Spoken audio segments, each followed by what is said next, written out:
Hi guys, welcome back to our channel, and in today's video we are going to help you determine the Lewis structure of KCN. KCN is a chemical formula for potassium cyanide, and this name comes from the fact that it is made up of one potassium atom and there is a cyanide group over here.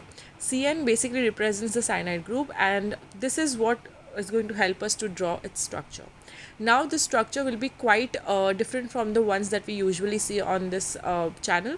This is because it is made up of a metal and non-metal over here. Potassium is a metal, whereas the Cn is a group of non-metals that are bound together by sharing electrons. So what we are going to do is we are going to place the K that represents potassium over here, and as it is a group 1 element, it has one valence electron in its outer shell. So mention that. And then we are going to draw the structure for cyanide ion. So basically carbon and nitrogen share 3 pairs of electrons forming a triple bond and have one lone pair of electron each, and there is a charge over here which is a minus charge. So this is the cyanide ion and this is the potassium atom. Generally when there are when there are molecules formed like this, the electron is transferred from a metal to a non-metal. So in this case potassium will not form a bond with cyanide ion.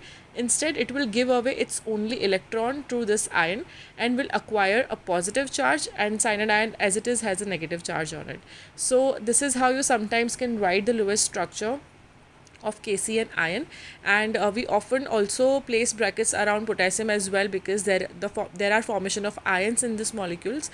But this is the Lewis structure of KCN, in which you can see that potassium is giving away its only electron to cyanide ion and forming a bond like this. So this is the Lewis structure for KCN, and for more such videos on Lewis structure, molecular geometry, polarity of the molecules, make sure to subscribe to our channel, and thanks for watching.